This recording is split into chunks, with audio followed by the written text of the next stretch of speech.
ලංකාවේ තියෙන වටිනාම තැන් වලින් ඊටාම ඉහළ තැනක් තමයි ශ්‍රී පාද අඩවිය. මොකද මෙතෙක් විශ්ව ධාතුවේ පහළ වෙච්ච සියලුම සම්මා සම්බුදුරජාණන් වහන්සේලා වැඩම කරපු තැන.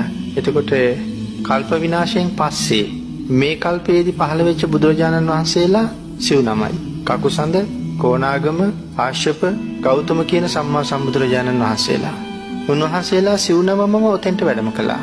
ගෞතම බුදුරජාණන් වහන්සේගේ ශ්‍රී පාද පද්මයේ තමයි අද ඉස්මතු වෙලාම තියෙන්නේ අපි ගිහිල්ලා වන්දනා කරන්නේ. ඊට ගව් ගානකට යටින් කාශ්‍යප භාග්‍යවතුන් වහන්සේගේ ශ්‍රී පාද ලාංඡනය උතන තියෙනවා. ඊට ගව් ගානකට යටින් කොණාගම භාග්‍යවතුන් වහන්සේගේ ශ්‍රී පාද සලකුණක් තියෙනවා. ඊට වඩා බොහොම යටින් කකුසඳ භාග්‍යවතුන් වහන්සේගේ ශ්‍රී පාද පද්මයත් උතන තියෙනවා.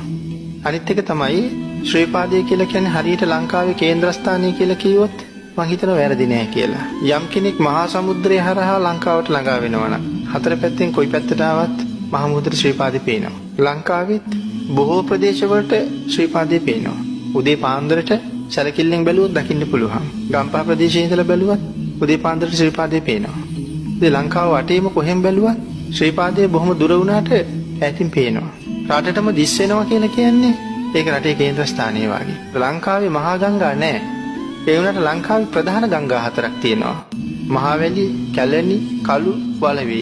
මේ ගංගා හතරම ගලන්න පටන් ගන්නේ සමනල අඩවියේ ඉඳලා. මේ විශේෂ හාස්කම් වලින් විශේෂ සිදුවීම් වලින් සාමාන්‍ය කෙනෙකුට හිතා ගන්න බැරි